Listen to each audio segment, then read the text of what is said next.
Bienvenue sur la chaîne, les enfants. Voici le centuple, hein, comme Jésus l'a promis, je rendrai au centuple. Si vous êtes gentil, je vous expliquerai comment j'ai trouvé ça, enfin comment j'ai retrouvé ça plutôt. De toute façon, si vous n'êtes pas gentil, c'est pareil, parce que je suis inéluctable. Et donc, à venir, la démonstration de son efficacité. À savoir, pour l'instant, j'ai vérifié que ça marchait parfaitement avec l'évangile apocryphe de saint Thomas, avec l'évangile apocryphe de Marie-Madeleine et avec l'Apocalypse de saint Jean. Autrement, il y aura aussi des choses avec la Kabbale, hein, bien sûr, la Kabbale juive et peut-être la Kabbale chrétienne que je connais pas encore bien. Pas mal de boulot, beaucoup d'informations à venir.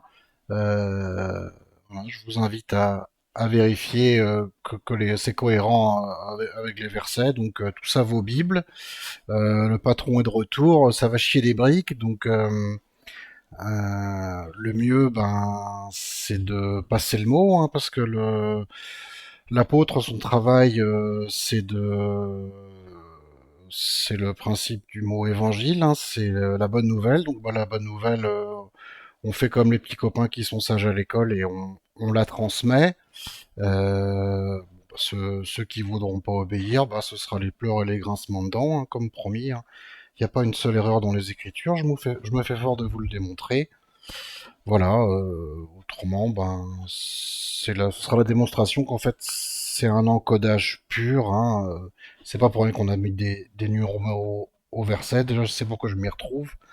Et puis, ça permet de donner du boulot aux gens dans le bon sens, hein. Là, on voit un centuple. Et bien sûr, il n'y a pas 100 personnes, hein. On est 100 myriades d'humains depuis le début de la création. Ça fait 100 milliards, 100 myriades. Et donc, bien sûr, après, c'est répété. Dès qu'on a fait une centaine de personnes, ça passe à la centaine suivante, hein, toujours avec la même architecture. Et bon, il suffit de le faire 1 milliard de fois, et ça y est, on a 100 milliards d'humains. La grosse différence, c'est que le Père deviendra un ange gardien et le Fils une interface enfin, sauf que c'est pas Jésus, quoi. C'est votre Jésus, ce que les Anglais appellent le personal Jesus. Donc après, pour le reste, votre 3, en fonction de votre centuple, deviendra le libre, hein. C'est le 3, le 14, ça va souvent être le 75 aussi. Et donc, celui-là, ces gens-là savent pas que Dieu existe, hein, par la force de l'oubli, hein, qui est nécessaire, hein, parce qu'on assemble, on désassemble, hein, on crée, on oublie et on retrouve, hein. On peut faire que ça d'âge en âge, enfin pour un temps, des temps et la moitié d'un temps, bien sûr. Et, euh, et voilà, donc ça veut dire qu'en fait, il y a très peu de gens qui savent pas que Dieu existe. Ceux qui le savent pas sont ce qu'on appelle les libres voilés, et les autres jouent la comédie. Ils prennent nettement moins de risques, ils ont beaucoup moins de récompenses, mais au moins oui, ils savent où ils vont à l'avance. Donc, par exemple, dans Enoch, vous avez les vigilants. Bon, les vigilants, eux, la plupart, en tout cas les primordiaux, sont éveillés depuis 14 milliards d'années, enfin 13,7 ou 13,8, en fonction des chiffres qu'on va nous donner. Et eux, ils savent qu'ils vont dans le mur depuis longtemps, enfin en tout cas qu'ils n'auront pas de récompense, hein. La nature de la punition est très probablement la frustration, hein, l'absence de récompense, hein, donc par la deuxième mort. Et le lac de feu, c'est l'extermination. On est consumé, mais ça ne veut pas dire qu'on crame pendant tout le temps où les autres sont récompensés à réparer la Terre, la conquête de l'univers, tout ce qui va être intéressant. C'est juste qu'ils dégagent parce que on va pas commencer à s'envoyer dans des vaisseaux spatiaux avec des ennemis partout. C'est le bordel. Ils ont fait leur travail, à savoir que le mal est nécessaire parce que quand je crée pas le mal, c'est la colère divine en fait. C'est-à-dire que quand il n'y a pas de mal, dès que je démarre le jeu, on est en utopie. Et là, mes gentils, ils se mettent tous en mode statue au bout de 15 secondes parce que ils sont gavés de bonheur, ils ont tout ce qu'ils veulent. Et quand on a tout ce qu'on veut, on a une fâcheuse tendance à se statufier. C'est pour ça que dans la Bible, il est écrit dans l'Ancien Testament, tu ne te feras pas d'image taillée, parce que c'est tout ce qu'on veut pas. Voilà, quand je lance l'utopie, tout le monde est gelé. Voilà, je peux pas profiter de mes gentils, ça m'intéresse pas. Donc pour vous faire durer, j'ai besoin du mal. C'est comme ça. Et donc du coup, c'est pour ça qu'il a été créé. Donc maintenant, vous le savez. Ça me donne de l'élan en fait pour la récompense. C'est pour ça qu'il est aussi écrit ceux qui n'aiment pas la souffrance ne seront pas élus. Voilà, c'est parce que pour vous faire durer, faut vous faire souffrir. C'est comme ça, un peu comme dans Matrix où ils disent, où l'agent Smith dit à Neo que la première matrice était une utopie et c'était une catastrophe pour les récoltes. Ça génère pas d'énergie parce qu'il n'y a pas de, il y a pas d'élan. Moi, je suis informaticien, je suis pas magicien, bon, même si j'ai créé la magie, mais c'est jamais qu'une autre forme d'encodage. C'est un encodage secondaire du code initial. En gros, c'est la même différence entre l'archimie et l'alchimie. Et voilà, on arrive à une forme de catastrophe en fait s'il n'y a pas de mal, à savoir que la création ne dure pas tant par elle-même, mais par les gens qui la composent, qui revient à peu près au même. Et voilà, pour faire durer mes gentils, je suis obligé de les faire souffrir. Hein, je préférerais faire sans, d'où la colère. Mais c'est le jeu, hein, c'est comme ça. C'est l'ordre de Melchisédek. Hein, on est au-delà du bien et du mal. Ça, c'est pour les multivers. Hein, quand je dis on, hein, il y en a un seul par univers, comme le père ou le fils ou n'importe lequel des gens dans le centuple. Hein, il y en a comme vous d'ailleurs, hein, n'importe quel glandu qui est au bout de la myriade, le mec le plus insignifiant de tous les temps, le moindre coquillage, le grain de sable, tout le monde est parfaitement unique. Ce qui fait une énorme différence avec ce que disent bien sûr les scientifiques. Hein, c'est leur travail, on va pas leur reprocher. De toute façon, il n'y a pas une seule erreur dans la création. Hein. On peut vivre dans l'erreur, mais une erreur, c'est pas possible, ça fera planter tout le code. Donc il n'y a pas d'erreur dans la création, jamais. Il y a des mensonges, mais c'est pas des erreurs. Et donc, dans le multivers, dans un univers, les scientifiques vont vous dire que tous les atomes par exemple tous les atomes d'hydrogène dans l'univers sont les mêmes.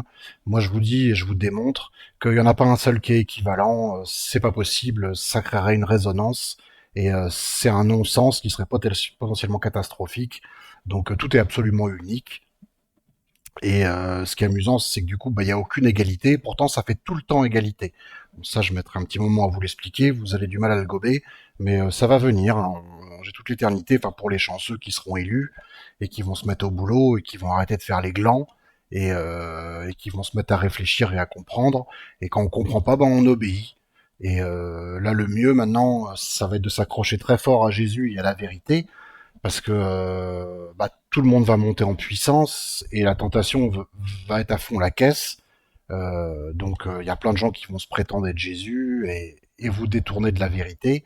Et là, faudra faire très attention parce que ce sera une occasion de chute, hein, bien sûr, pour plein de gens. Donc si vous n'êtes pas capable par vous-même de déterminer ce qu'est le vrai du faux, faut vous réfugier dans les Écritures, surtout pas chercher à vous sauver vous-même, hein, parce que tous ceux qui voudront se sauver eux-mêmes, ça veut dire qu'ils ne croient pas au Sauveur, comme les gens en ce moment qui font de l'argent, qui cherchent la gloire. Tout ça, ils pensent qu'ils sont libres, alors que la liberté n'existe absolument pas. Ça, c'est l'Ecclésiaste qui nous l'enseigne. Pareil, il le dit sans le démontrer. Hein. On peut pas tout démontrer dans les Écritures autrement, parce que la réponse est tellement facile que vous tilteriez la game en permanence et j'aurais rien à foutre. Et ça reviendra au même problème que quand vous étiez en utopie. J'aurais le même problème. Donc, du coup, faut que ce soit un peu long.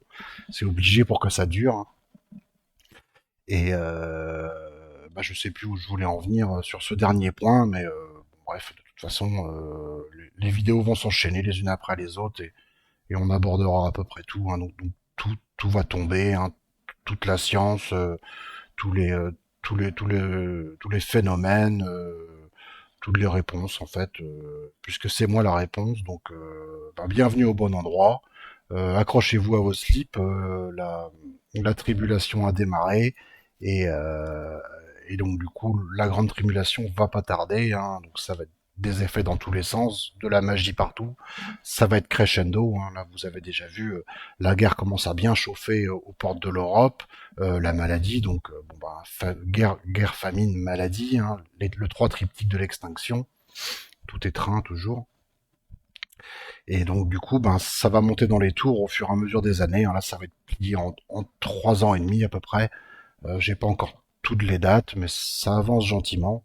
Bref, je vous ferai, je vous donnerai les infos que je trouve. Dès que j'arrive à les prouver de 2 ou 3 manières différentes, peux me permettre de balancer la sauce.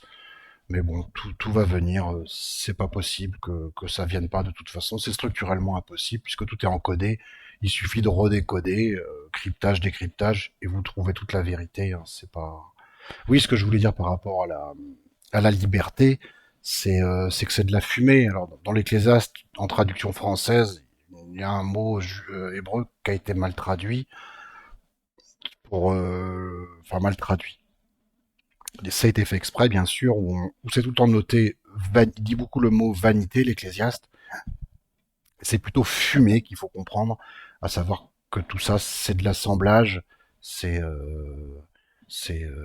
et à la fin, de toute façon, on sera à peu près tous au même endroit. Le gros problème, c'est qu'on n'apprend pas grand-chose et qu'on change très peu.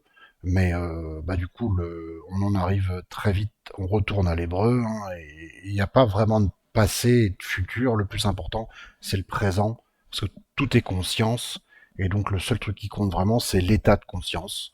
Et ça veut dire que si vous êtes dans un état de conscience qui vous convient, ben, vous êtes au bon endroit et il y a de bonnes chances que vous changiez très peu.